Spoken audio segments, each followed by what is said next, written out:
51 उसकी 11 आयत एक बार फिर मैं भी पढ़ूंगा, सब लोग सुनिए। मुझे अपने सामने से निकाल ना दे और अपने पवित्र आत्मा को मुझसे अलग ना कर। देखिए यहाँ प्रभु का दास दाऊद एक प्रार्थना कर रहा है अपने प्रभु के आगे, परमेश्वर के आगे, और वो प्रार्थना में एक शब्द जो हमने पढ़ा है बोल रहा है, हे प्रभु मुझे अपने सामने से निकाल ना दे, अपनी उपस्थिति अपनी हजूरी से मुझे बाहर ना निकाल दे और अपना पवित्र आत्मा मेरे से अलग ना करना। हालेलुया। इसका मतलब बहुत गहरा है। इसका मतलब प्रभु का दास दाऊद एक बड़ा भक्त व्यक्ति है और बहुत ही खुदावन से डरने वाला एक दास है। अगर उसके भजनों को हम पढ़ें, जो भजन संहिता की किताब है जिसमें से ज़्यादातर भजन किसने लिखे हैं? राजा दाऊद ने लिखे हैं।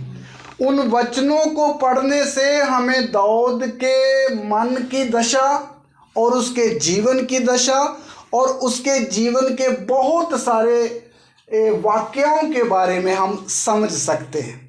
उधर समझ सकते हैं कि वो बंदा कितना प्रभु का भय मानने वाला एक व्यक्ति था और कितना खुदावंद की विधियों और नियमों के अनुसार चलने वाला व्यक्ति था।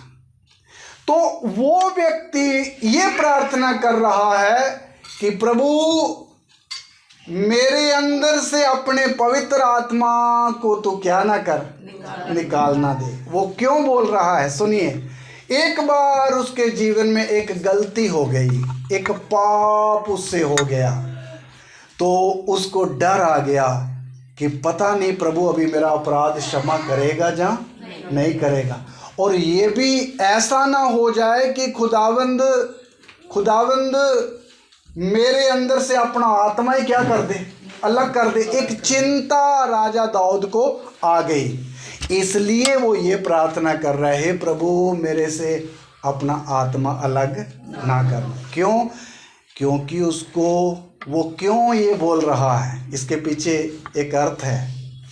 पहली बात, उसको ये पता है कि पवित्र आत्मा जो प्रभु की तरफ से मेरे अंदर आया है वो कितना बहुमूल्य है। क्या है? बहुमूल्य है। और पवित्र आत्मा के द्वारा होने वाले मेरे जीवन में काम कितने कितने बड़े हैं करके किसको पता है? राजा दाऊद को पता है। एक तो ये कारण है। दूसरा कारण ये है कि उसने अपने जीवन में एक बड़ी घटना को देखा था।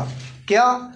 कि उसके पहले एक राजा साउल हुआ करता था और उस राजा साउल के जीवन में गलती आ गई और उस व्यक्ति को उस गलती के कारण प्रभु ने अपना आत्मा उसके अंदर से क्या कर लिया था? निकाल लिया था। और आत्मा निकालने के बाद उसके ऊपर और भी क्या आ गया? एक दुष्ट आत्मा आ गया साउल के अंदर। और वो आत्मा आने के कारण और पवित्र आत्मा निकल जाने के कारण जो हाल साउल का हुआ वो अपनी आंखों से किसने देखा था? दाऊद ने देखा। इसलिए राजा दाऊद दुआ करता, हे प्रभु मेरे अंदर से आप अपना आत्मा ना लेना। मेरे प्यारो, ये बात बहुत गंभीर है। इसलिए मैं और आप जो यहाँ बैठे हैं हमें भी खुदावंद की इन बातों को ध्यान से समझना है। क्यों? कि हमें भी प्रभु ने क्या दिया है? अपना पवित्र आत्मा दिया है। ध्यान देना, आप जितने मेरे सामने बैठे हैं और जितने कलीसिया के मेंबर प्रभु के साथ चलने वाले, सबके अंदर किसका आत्मा है? परमेश्वर का आत्मा है। आप लोगों के अंदर प्रभु का आत्मा है, इसलिए तो आपके अंदर प्रभु का डर है। हालेलुया। आपके अंदर प्रभु का आत्मा है, इसलिए तो हम प्रभु का भाई मानते हैं, इसलिए तो हम संगति में आते हैं, इसलिए तो हम प्रार्थना करते हैं। ये सारी बातें हमें सिखाता कौन है? पवित्र आत्मा सिखाता है। वही हमें सुबह उठाता है, वही हमें खुदावंद के साथ चलो प्रार्थना करको हमें अगुवाई करता है। इसलिए हमें भी अपने अंदर आए हुए पवित्र आत्मा के बारे में क्या देना है?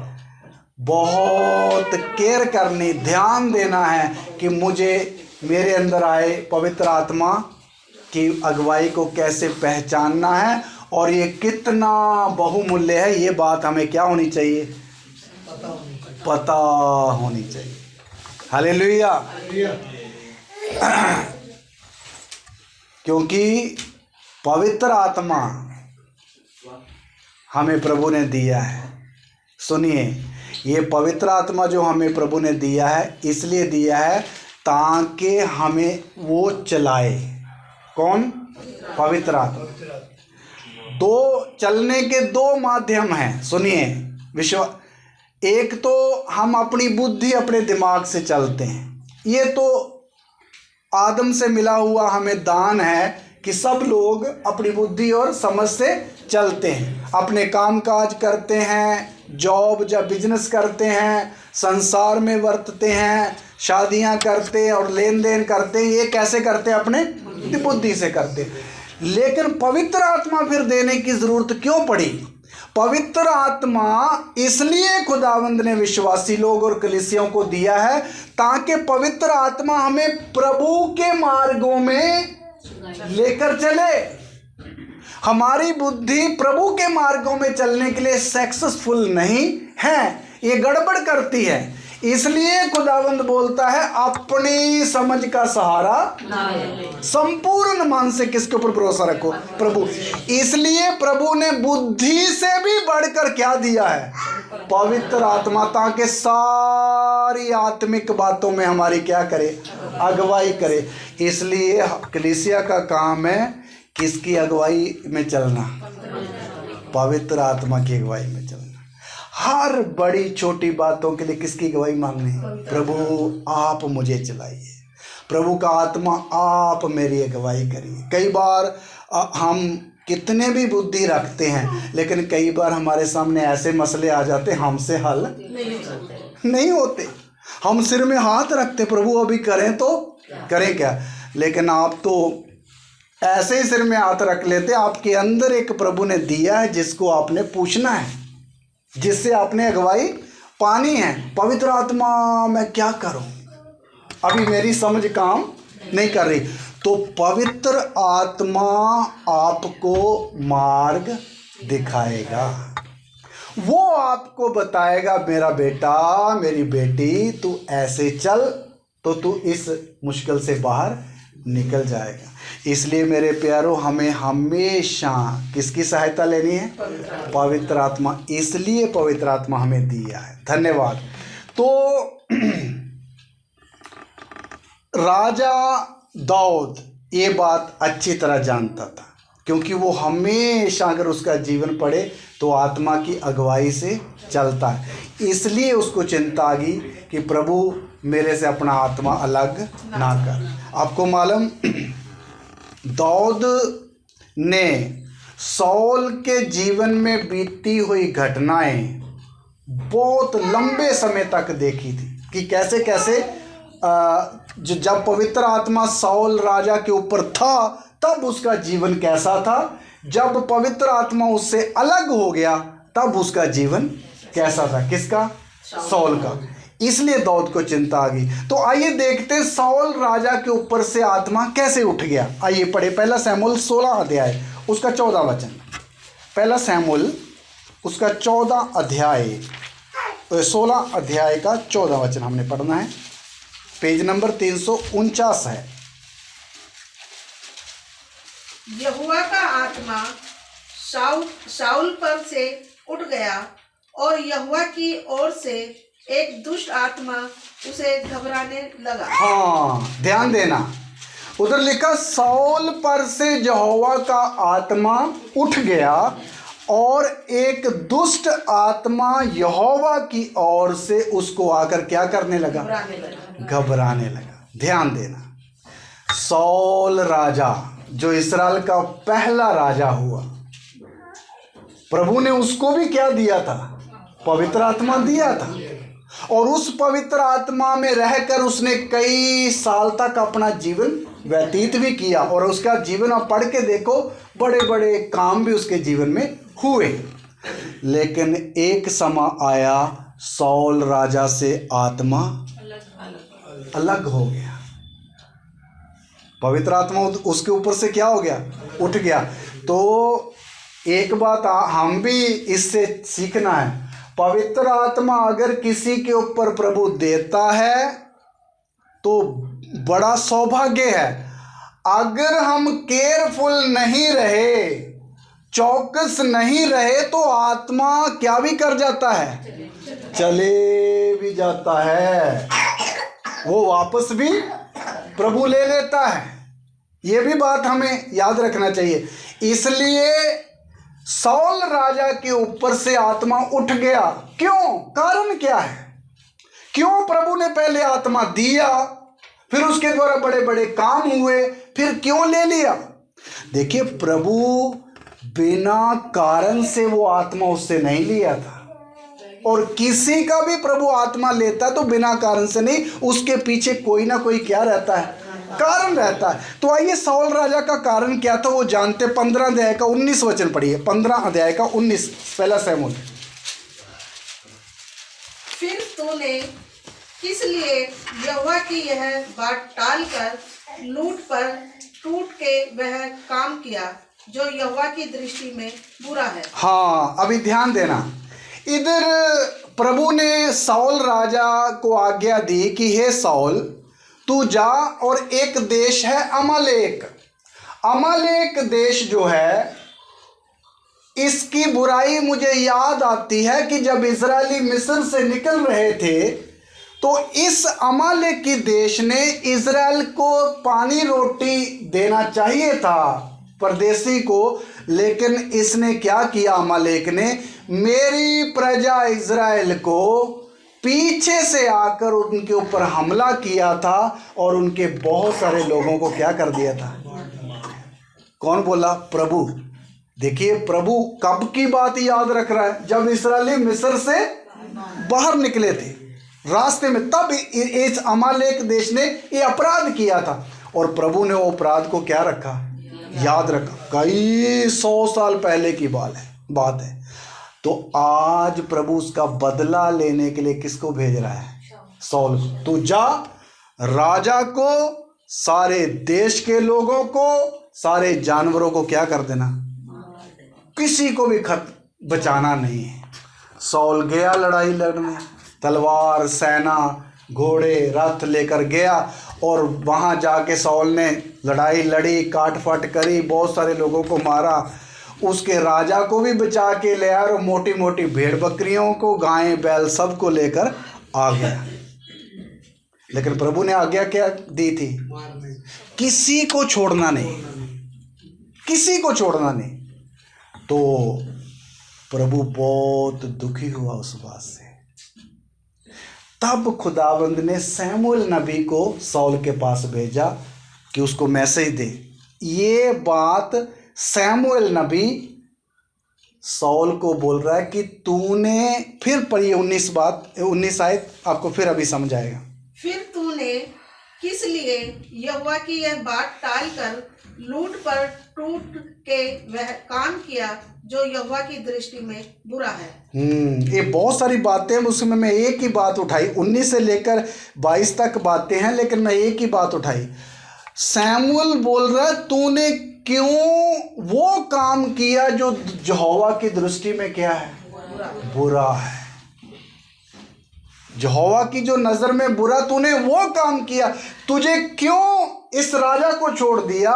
तूने क्यों ये भेड़ बकरियों को छोड़ दिया? तूने क्यों ये माल डंगर को छोड़ दिया, जिसको प्रभु ने मारने के लिए क्या दी थी? आज्ञा दी थी। इसलिए ये एक अपराध है किसका? सौल राजा का, प्रभु की बात को नहीं माना। मेरे प्यारो, बात याद रखना, इसका मतलब सौल राजा प्रभु की बात ना मानकर अपनी मन मर्जी करना चाहता था और किया भी। इसलिए ये बात खुदावंद ने बुरी समझी। इस कारण खुदावंद ने अपना आत्मा उससे ले लिया। एक ये बात है, और भी कुछ बातें इसी तरह हम भी समझना। आज मैं और आप, हमें भी प्रभु ने एक राजा की पदवी दी है। आत्मिक तौर देखा जाए तो कलीसिया क्या है? राजा है। हम राजा हैं, बनेंगे नहीं हैं, आत्मिक तौर पर अब राजा हैं, लेकिन एक दिन आएगा हम प्रैक्टिकली अपने खुदावंद यीशु मसीह के साथ 1000 साल में क्या करेंगे? राज्य करेंगे। लेकिन अभी भी राजा हैं। इसलिए याद रखना, हम आज जो विश्वासी लोग हैं, हमें भी एक बात याद रखना, हम भी पवित्र आत्मा पाए हुए लोग हैं। मेरी तरफ ध्यान देना। और हम भी जो अपने घरों में, समाज में, कलीसिया में जो जीवन बिता रहे हैं, प्रभु की मर्जी ये है कि सब किसके अनुसार बिताएं? प्रभु के वचन के अनुसार बताएं, है ना। सौल राजा आज्ञा ना मानने वाला था। सौल राजा, उसने वो किया जो खुदावंद की नजर में क्या था? बुरा था। इसलिए हमने ऐसे नहीं बनना है। मैं और आप हमेशा प्रभु के वचन की बातों को मानने वाले बनना है। किन बातों को? खुदावंद के वचन के। ये वचन हम हर संडे क्यों पढ़ते हैं और इतना खोलकर क्यों समझते हैं? क्यों ये बाइबल प्रभु ने एक एक व्यक्ति के हाथ में दी है, विश्वासी के, और इसका दाम बहुत कम है। क्यों? ताकि हर व्यक्ति खुदावंद के नियम और उसकी बातों को पढ़े और उसको समझे और उसके अनुसार अपना क्या जिए? जीवन जिए। इसलिए मेरे अजीजों, मैं और अपना जीवन कैसे जीना है? वचन के अनुसार, वचन के अनुसार। इसलिए प्रभु परमेश्वर इस बात को बहुत अच्छा मानता है जो उसकी बातों के अनुसार अपना जीवन व्यतीत करता है। सौल राजा को जब पूछा गया, भाई तूने ये भेड़ बकरियां क्यों लेकर आया, इनको तो खत्म करना था, उसने बोला नहीं, प्रभु के दास शमूएल, इनको क्या करना है? तेरे यहोवा परमेश्वर के लिए बलि चढ़ाना है, इसलिए मैं लेके आया। तो आपको मालूम शमूएल ने आगे जवाब क्या दिया? पढ़िए, उसकी 15-22 वचन पढ़िए। शमूएल ने कहा, क्या यहोवा होम बलियों और मेल बलियों से उतना प्रसन्न होता है जितना कि अपनी बात के माने जाने से प्रसन्न होता है? हाँ, शमूएल ने आगे बोला, हे सौल, क्या प्रभु बलियों और होम बलियों से प्रसन्न होता है जितना के अपनी बात के माने जाने से? इसका मतलब बहुत है।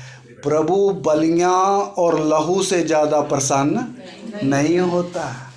प्रभु किस बात से प्रसन्न होता? जब मैं और आप उसकी क्या मानते हैं? बात मानते हैं। आज भी कई लोग, विश्वासी लोग, बड़ी भक्ति करते हैं, है ना, बड़े भक्त होते हैं हर विश्वासी। कई लोग लंबी लंबी प्रार्थना करते हैं, अच्छे ज़्यादा टाइम उपवास रखते हैं। अभी तो किसके दिन चल रहे हैं? रोज़ों के दिन चल रहे हैं मसीह लोगों के, हैं, रोज़े रखते हैं 40-40 दिन। लेकिन रोज़े तो रख रहे हैं, प्रार्थना तो लंबी लंबी कर रहे हैं, लेकिन प्रभु की बातें अपने पड़ोसी के साथ बेशक घोर अंधकार वैर हो, लेकिन क्या रख के बैठे? रोजा। जबकि प्रभु की आज्ञा क्या है? अपने पड़ोसी को कैसे मोहब्बत कर? अपने समान। तो आप उसका रोजा कबूल होगा? आप सोचिए ना, हैं? नहीं भाई, आप खुदावंद की बात नहीं मानते और तुम दिखावा कर रहे हो, मैं तो उपवास में हूँ। अभी देखो, बाल भी मैंने नहीं बनाए क्योंकि उपवास में हूँ। मेरे प्यारों, ऐसी बातों को, ऐसी भक्ति को प्रभु नहीं चाहता है। प्रभु चाहता है एक विश्वासी, एक भक्त मेरी बात जो वचन में लिखी है उसको क्या करे, माने। इसलिए हम छोटी छोटी बातों में भी इन बातों का ध्यान रखना, क्या मैं खुदावंद की बात मानता हूं, क्या मैं प्रभु जैसे चाहता है वैसे मैं चल रहा हूं। ये बात प्रभु पसंद करता, बलियां प्रभु नहीं चाहता है, उसके अनुसार चलना है। इसलिए कई विश्वासी लोग प्रभु की बात नहीं मानते। देखो बस अभी जैसे मीटिंग में आए तो प्रभु की आराधना कर ली, चलो धन्यवाद, प्रभु का धन्यवाद। अगर कोई शादी देख ली तो उधर ठुमका भी चालू कर दी। है एक ही बंदा, काम कैसे हो रहे, दो तरह के, है ना। इधर आराधना में आए तो किसके गाने, प्रभु महान तो कितना महान, और घर में गाए तो फिल्मी गाने। ऐसे कैसे चलेगा। प्रभु कभी नहीं चाहता कि संसार की आवाज भजनों और गानों के द्वारा किनके मन में जाए, हमारे मन में जाए। इसलिए हम एक तरह का जीवन जीना है जैसा कौन चाहता है, प्रभु चाहता है, प्रभु जैसा चाहता है। इसलिए खुदावंद चाहता है कि बलियां नहीं, मेरी बात मानी जानी चाहिए। आपको मालूम, सौल राजा इन्हीं बातों के कारण उसके ऊपर से आत्मा उठ गया, है ना। दूसरी बात उसने लिखा, जो तूने वो नहीं किया जो यहोवा की दृष्टि में बुरा है, तूने वो किया जो यहोवा की दृष्टि में बुरा है। आप और मैं जो काम करते हैं, याद रखना, वो सोचना ये प्रभु की नज़र में ठीक है या नहीं, है ना। ये बात आप याद करके रखना। आप मन में किसी के लिए कुड़कुड़ाहट रख रहे हैं तो सोचना ये प्रभु के लिए, प्रभु की नज़र में ठीक है, ये नहीं ठीक है। वो बाहर निकालनी है गंदगी, क्योंकि अंदर, अगर मैं अंदर किसी के लिए गुस्सा रख रहा हूँ, नफरत रख रहा हूँ, तो अंदर कौन भी है, इस अंदर कौन भी, पवित्र आत्मा है। तो भाई ये जो चीजें हैं, नफरत, जलन, वो किसको दुखी करती है, पवित्र आत्मा को दुखी करती। तो पवित्र आत्मा दुखी होके आपकी अगुवाई करेगा या पीछे हटेगा, पीछे हटेगा। इसलिए बहुत सारे लोगों को अगुवाई मिलती नहीं है, उनका दिमाग चिंताओं से भरा रहता। क्यों भरा रहता, किसी के लिए कुछ मन में रहता। छोटी सी भी किसी के लिए बात अपने मन में नहीं रखनी। अगर किसी के साथ कोई गुस्सा है तो भाई उसके सामने जाकर क्लियर करो, बैठो, भाई ये ऐसा हो गया था, मैं क्षमा मांगता हूँ, माफ़ करो। क्यों, मुझे मेरे पवित्र आत्मा को दुखी नहीं करना है, क्योंकि प्रभु ने तीसरे स्वर्ग से मेरे अंदर क्या भेजा है, प्रभु का आत्मा भेजा, उसको मैं दुखी नहीं करना चाहता हूँ।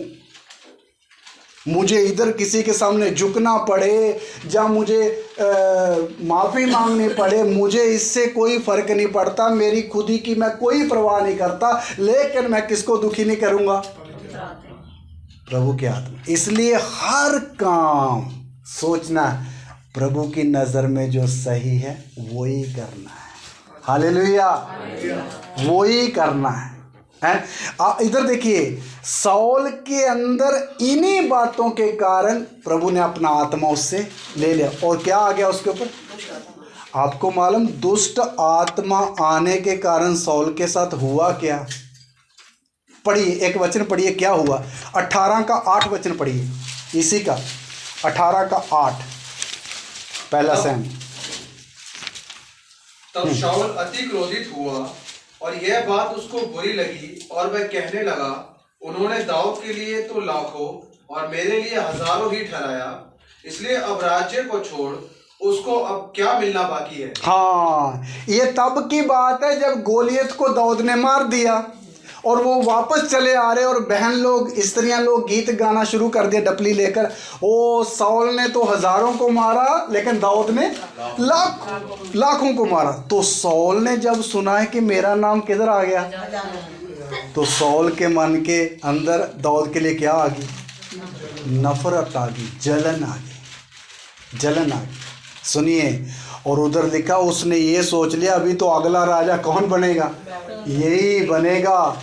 उसको अपने राज्य की चिंता आ गई। सुनिए, ये कब आई, जब उसके ऊपर से यहोवा का आत्मा उठ गया। मेरे प्यारो, जब प्रभु का आत्मा उठ जाता फिर क्या आ जाती है अंदर, जगह खाली होगी, है ना। तो जलन भी अंदर आ गई। बाद में आगे जाकर पढ़े तो इसलिए मेरे प्यारो, जलन एक ऐसी खतरनाक शैतान की आदत है जो दुनिया में तो काम करती ही करती है। इस जलन के कारण कितने नुकसान होते हैं संसार भर में।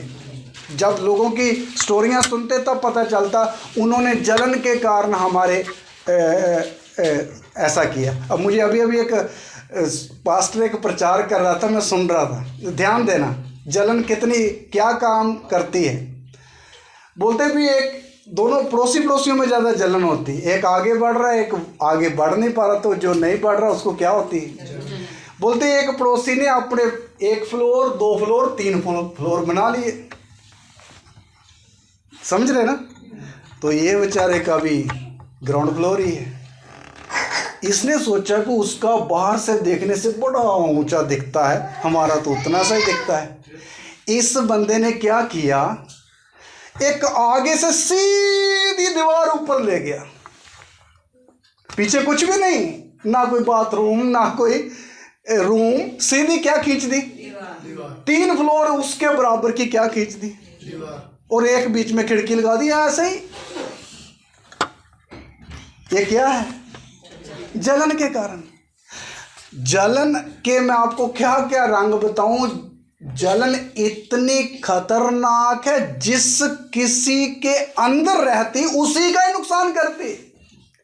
मान लो मेरे लिए कोई और जलन रख रहा है तो नुकसान मेरा होगा या उसका होगा, जो जलन रख रहा उसका ही होगा, है ना।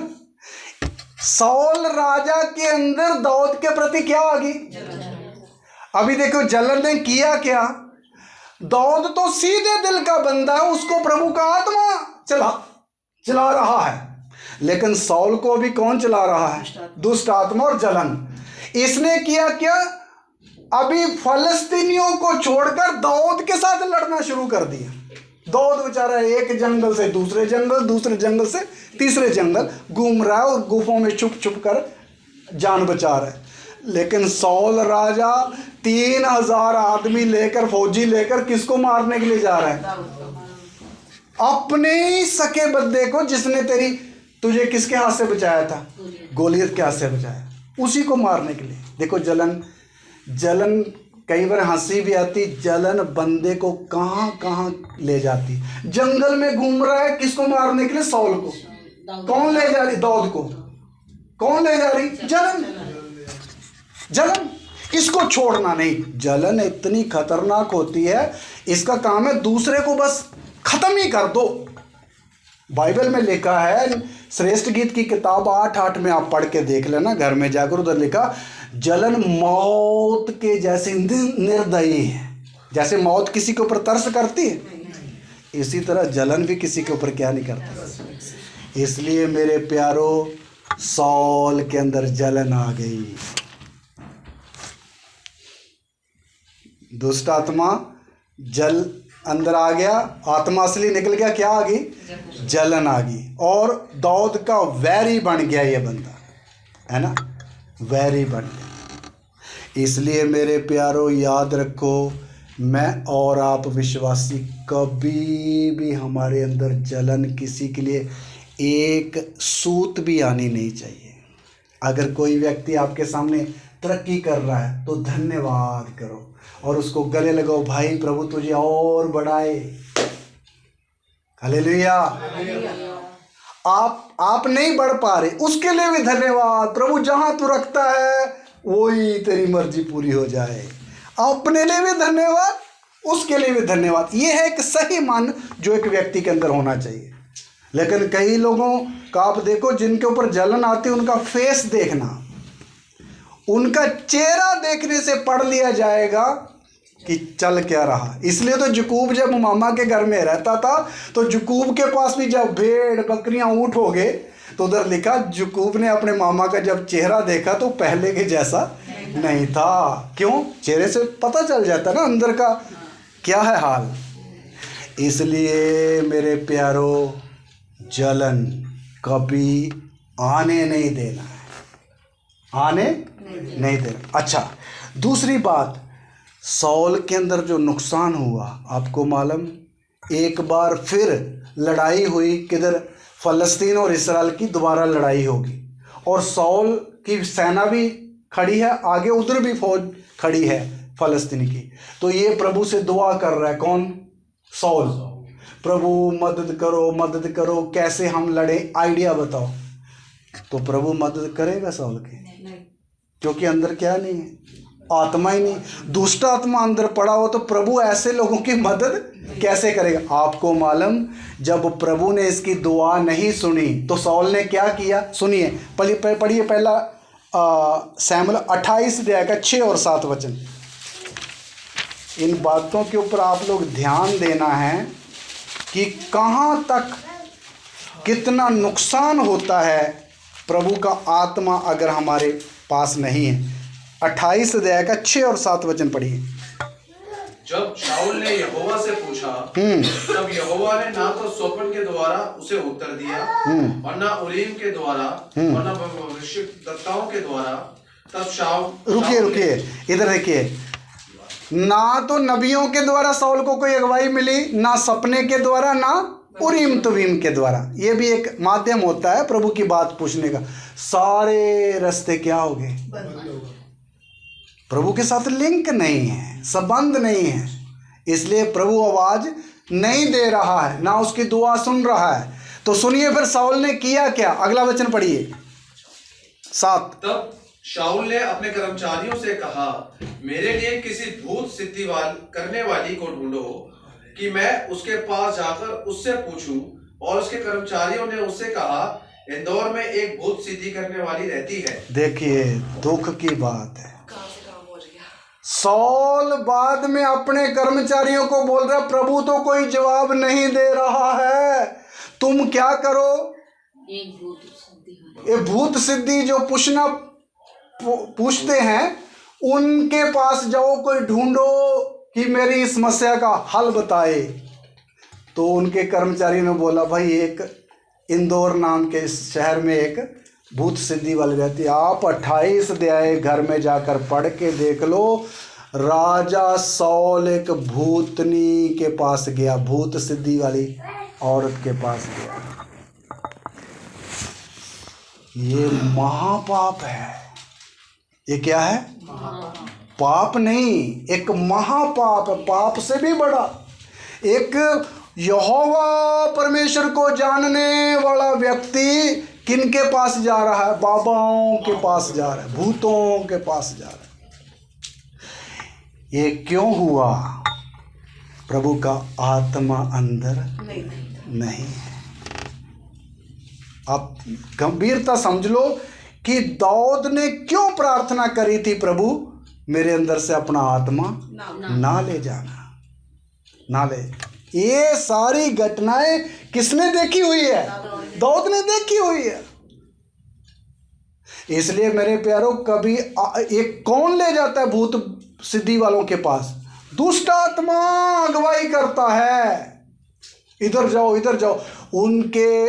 इसलिए कभी आपके घर में कैसी भी समस्या आ जाए, प्रभु हल करे तो भला, नहीं तो मुझे कोई दूसरा मेरे लिए है ही नहीं, दूसरा मेरे लिए है ही नहीं, मुझे कहीं नहीं जाना। कुछ भी हो तब प्रभु आपकी उस बात की कदर करेगा।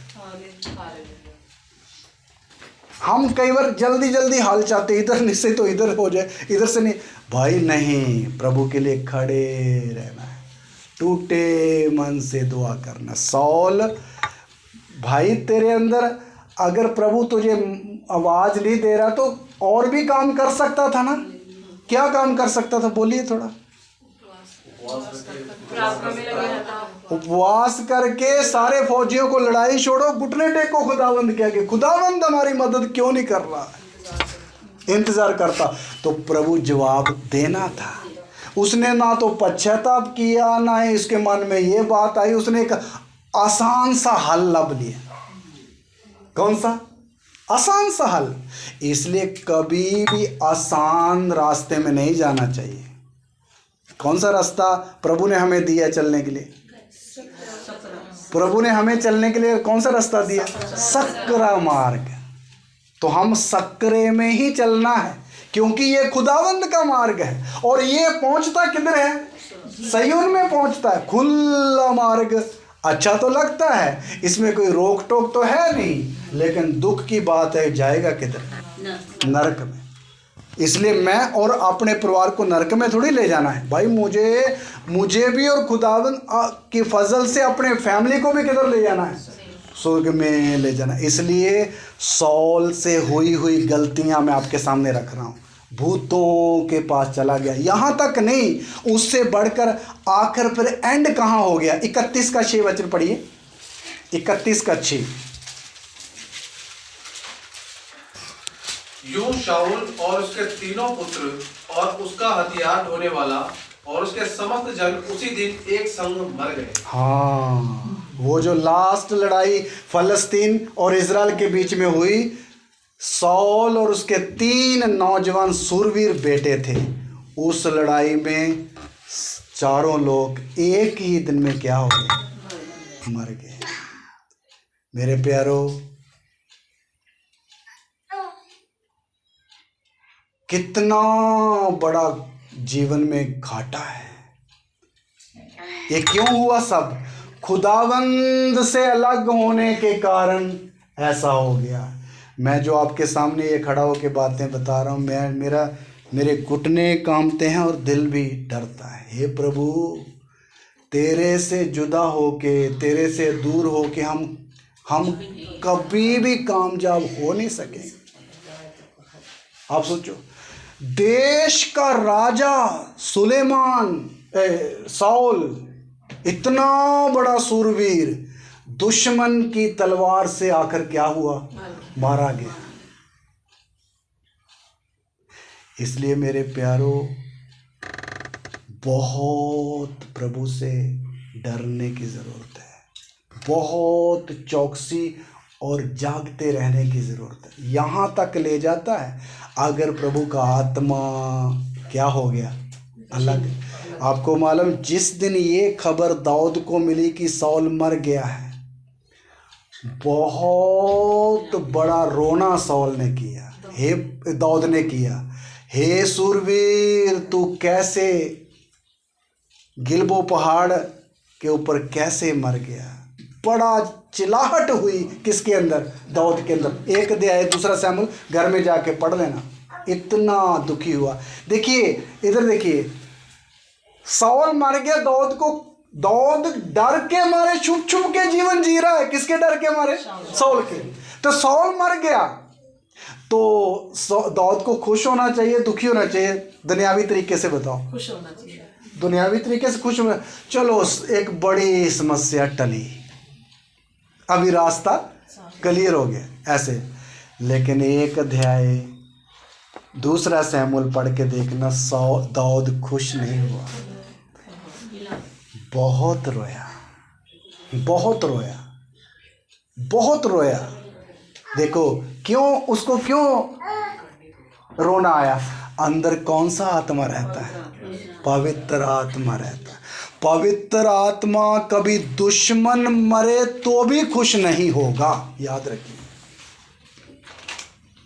पवित्र आत्मा, मेरे दुश्मन का कोई नुकसान हो जाए तब भी मन में थोड़ी सी मुस्कुराहट भी नहीं आएगी। ये पवित्र आत्मा का काम है। प्रभु उसका भला ही हो जाए, यही अच्छा है। इसलिए मेरे प्यारो, दाऊद इन बातों के कारण दुआ करता, प्रभु अपना आत्मा मेरे अंदर से, क्योंकि उन्हें अपनी आंखों से देखा साउल मरने वाला नहीं था और उसके 3 बेटे सूरवीर, इतने सेना में आगे जाके लड़ने वाले, एक ही दिन में खत्म हो गए बाप की गलतियों के कारण। इसलिए मेरे प्यारो, मैं और आप दाऊद, इन बातों को बहुत गंभीरता से समझना है, बहुत ही गंभीरता से। आप कितना लेते हो आपके ऊपर डिपेंड है, मेरे ऊपर डिपेंड है। समझना है, क्योंकि ये हमारा जीवन संवारती है, ये बातें हमारा जीवन बनाती है, ये हमें सही मार्ग की तरफ ले जाती है। इसलिए मुझे दाऊद की एक प्रार्थना याद आती है। आइए पढ़िए दूसरा भजन संहिता 143 का 10। बाद में दाऊद क्या प्रार्थना करता अपने जीवन में। दाऊद 143 भजन संहिता 10 वचन 143:10। मुझको यह सिखा कि मैं तेरी इच्छा कैसे पूरी करूं, क्योंकि मेरा परमेश्वर तू ही है। तेरा भला आत्मा मुझको धर्म के मार्ग में ले चले। हाँ, ये किसकी प्रार्थना है? दाऊद की प्रार्थना। क्या मैं फिर पढ़ता हूँ, मुझको ये सिखा कि मैं तेरी इच्छा कैसे पूरी करूं, क्योंकि मेरा परमेश्वर तू ही है। तेरा भला आत्मा मुझको धर्म के मार्ग में ले चले। दाऊद को समझ आ गई, हे प्रभु तेरा आत्मा ही मुझको चलाए, वो मुझे धर्म के मार्ग में लेकर चले। मुझे चलना नहीं आता, मुझे मेरी समझ के अनुसार नहीं चलना है। अगर मैं चलूं भी तो गलत हो जाऊंगा। इसलिए आए खुदावंद, तेरा रूह, तेरा आत्मा मुझे लेकर चले। इसलिए आज मेरी और आपकी प्रार्थना कैसी होनी है? ऐसी ही होनी है। प्रभु हमें चलना नहीं आता, प्रभु हमें कुछ भी पता नहीं, घर कैसे चलाना है हमें नहीं पता, तेरे पीछे पीछे चलना हमें नहीं आता।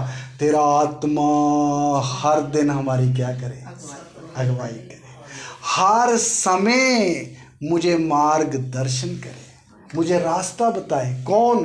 प्रभु तेरा आत्मा। इसलिए मेरे प्यारो, प्रभु परमेश्वर का आत्मा खुदावंद ने ऐसे नहीं हमें दिया, उसके पीछे खुदावंद का बड़ा अर्थ है, बड़ा मतलब है, जो प्रभु ने हमें अपना रूह दिया है, अपना आत्मा दिया है। आइए पढ़िए, यीशु मसीह खुद बयान करते, मैं तुझे आत्मा किस लिए देता हूँ। यूहन्ना की अंजील 14 का 16 वचन पढ़े। पवित्र आत्मा, प्रभु बोलते मैं किस लिए तुम्हारे पास भेजूंगा। ये पवित्र आत्मा पृथ्वी पर आने से पहले बोला हुआ यीशु प्रभु का वचन है। पढ़ेंगे 14 का 16, यूहन्ना 14 का 16 वचन। मैं पिता से विनती करूंगा और वह तुम्हें एक और सहायक देगा कि वह सर्वदा तुम्हारे साथ रहे। ये किसके बारे में बोल रहा है? प्रभु यीशु स्वर्ग जाने से पहले अपने चेलों को बोल रहा है, मैं पिता से क्या करूंगा? कि वह तुम्हें एक और सहायक दे और वह सर्वदा तुम्हारे क्या रहेगा? सुनिए, पवित्र आत्मा नंबर 1 हमारा क्या है? सहायक है, हमारा मददगार है। मदद कब पड़ती है? जब हम किसी मुश्किल में पड़ते हैं, और बिना मुश्किल से भी हमें हमेशा सहायता मांगने वाले बनना है। इसलिए पवित्र आत्मा आपका सहायक है, इसलिए हमें उससे क्या मांगनी है? सहायता। अभी देखो, मैं जो वचन शुरू होने से पहले एक प्रार्थना करता हूँ छोटी सी। क्या?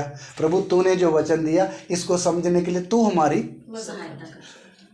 भाई हम अपनी बुद्धि से भी तो बोल सकते हैं, लेकिन हमारी बुद्धि कचड़े में डालने के योग्य है। ये बात हमें ज्ञान होना चाहिए। किसकी सहायता चाहिए? प्रभु आप समझाओ, आप सिखाओ। इसलिए ये प्रार्थना करते।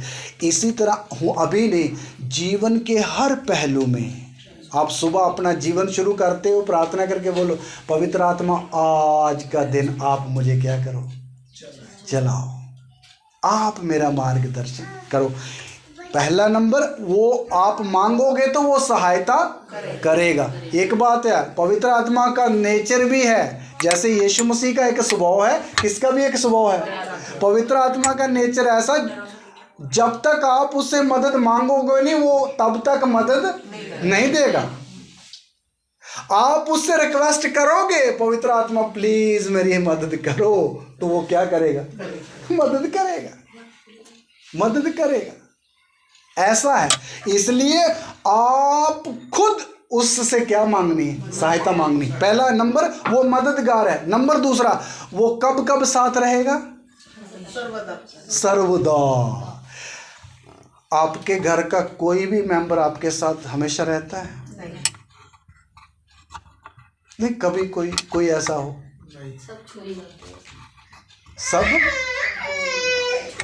सब थोड़े थोड़े देर बाद मिलते हैं, लेकिन पवित्र आत्मा सर्वदा हमारे क्या रहता है। मुझे ये बात बड़ी प्यारी लगती। फिर मैं सोचता इससे अच्छा मित्र फिर और कहाँ है? सबसे प्रिय हमारा कौन होना चाहिए? पवित्र आत्मा, जो हर समय आप बीमारी में पड़े हैं, पवित्र आत्मा आपके साथ है। भले आपका भाई तो है रियल भाई, लेकिन वो रहता 500 किलोमीटर दूर है, वो तो कब आएगा, है ना? लेकिन पवित्र आत्मा उसी समय साथ है। और पवित्र आत्मा बातें करता है, और पवित्र आत्मा तसल्ली देता है, और पवित्र आत्मा में बड़ी बड़ी खूबियां हैं। हालेलुया। इसलिए यीशु मसीह बोलता वो तुम्हारा सहायक है और सर्वदा तुम्हारे क्या रहेगा? साथ रहेगा। अच्छा, पवित्र आत्मा का मेन काम क्या है? यूहन्ना की अंजील 16 का 13 वचन पढ़िए। यूहन्ना की अंजील 16 का 13 वचन। उसका काम क्या है पवित्र आत्मा का मेन, जिसके लिए प्रभु जब वह अर्थात सत्य का आत्मा आएगा तो तुम्हें सब सत्य का मार्ग बताएगा, क्योंकि वह अपनी ओर से ना कहेगा, परंतु जो कुछ सुनेगा वही कहेगा और आने वाली बातें तुम्हें बताएगा। हाँ बेटी, बाइबल अपनी गोद में रखो।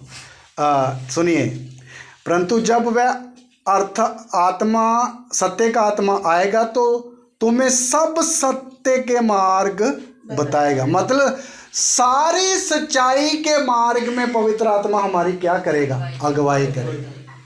सच्चाई के मार्ग में दाएं बाएं नहीं ले जाएगा अगर उसकी अगुवाई में आप चलोगे, और वह आने वाली बातें तुम्हें क्या करेगा? बताएगा। देखो, पवित्र आत्मा आने वाली बातें पहले से भी बताएगा अगर आप उसके साथ रहो। ऐसा हो सकता है, ऐसा हो सकता है। आपकी आत्मिक बातों में तो बताएगा ही बताएगा, आपकी पारिवारिक बातों में भी सहायता करता। आगे ऐसा हो सकता है, आगे ऐसा हो सकता है, इस मार्ग में मत जाओ। पवित्र आत्मा ऐसे बात करता है। किधर बात करता है? इधर से बात आती है। इसलिए हमें हमेशा बड़ी नम्रता के साथ किसकी अगुवाई में चलना चाहिए? पवित्र आत्मा की। पवित्र आत्मा तू मुझे चला, पवित्र आत्मा तू मेरी सहायता कर। इसलिए प्रभु ने अपना आत्मा हमें दिया। आइए हम अपनी आंखों को बंद करें, सिरों को झुकाएं और इन सुंदर वचनों के लिए अपने पिता और परमेश्वर का धन्यवाद करें। Hallelujah, hallelujah. प्रभु ने अपने वचन के द्वारा हमसे बातें करी हैं। धन्यवाद। प्रभु की बातें उत्तम और पवित्र हैं। प्रार्थना करेंगे। महान और पवित्र हमारे प्यार करने वाले प्रभु जी, हम आपका शुक्र और धन्यवाद करते हैं प्रभु, आज की इस सुंदर संगति के लिए जो आपने हमें दी है। तेरे शुक्रगुजार हैं प्रभु। तेरी महिमा के गीतों को गाने के लिए आपने हमारी सहायता करी। तेरी स्तुति आराधना करने के लिए आपने हमारी सहायता करी। तेरा पवित्र आत्मा हमें सब कुछ सिखाता है। उसने हमारी मदद करी है कि हम रूह और सच्चाई से तेरी आराधना कर सके। धन्यवाद करते हैं प्रभु इन वचनों के लिए जो आज आपने हमें दिए हैं। आप सचमुच हमसे बातें करता है और खुदावंद अपनी वाणी आप हमें समझाता है ताकि हम मार्ग में सही तरीके से चल सकें। हम कभी भी टेढ़े रास्ते में ना चलें। प्रभु आपकी मर्जी हमारे लिए कितनी अच्छी है।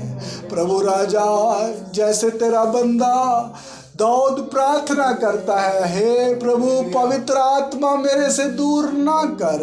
सचमुच मेरे प्रभु आप हमें भी अपना आत्मा दिया है, इसी आत्मा में रहना सिखाओ, चलना सिखाओ। धन्यवाद करते हैं जितने लोग तेरे इस भवन में आए हैं पिता, सबके साथ होना, एक एक को प्रार्थना करना, वचन पढ़ना, आत्मा में आराधना करने वाला मन हमेशा दो। खुदावंद खुदा एक एक के परिवारों में तेरा अनुग्रह बना रहे प्रभु। शैतान किसी भी रीति से विश्वासी लोगों के परिवारों में अपने काम न करने पाए प्रभु। आत्मा में जागते हुए उनका सामना करने के लिए आप सहायता करो, आप मदद करो मेरे खुदावंद, ताकि हर घर विश्वासी का हर घर तेरी महिमा से भरा रहे और तेरी करुणा से ढंपा रहे मेरे पिता। प्रार्थना करते प्रभु हमारे बीच में अगर कोई दुखी लाचार है प्रभु, किसी तरह की तकलीफ में है, आप उनको छू लेना और खुदावंद चंगा कर देना। धन्यवाद करते प्रभु जो भाई बहन आज नहीं आ सके हैं खुदावंद, उनकी भी मदद और सहायता करना खुदावंद। आप अपने हालेलुया हालेलुया अपने हाथों से उनकी सहायता करना। सारी बातों को हम तेरे हाथों में सौंप देते हैं। हमारी विनतियों को आपने सुन लिया, विनतियाँ यीशु मसीह के नाम से मांग लेते हैं, आमीन। अभी हमारे प्रभु यीशु मसीह का अनुग्रह, पिता परमेश्वर का प्रेम, पवित्र आत्मा की सहभागिता मसीह के सारे संतों के साथ सदा सदा तक होती रहे, आमीन आमीन। सबको जय मसीह की। प्रभु आप सबके साथ हो, आमीन।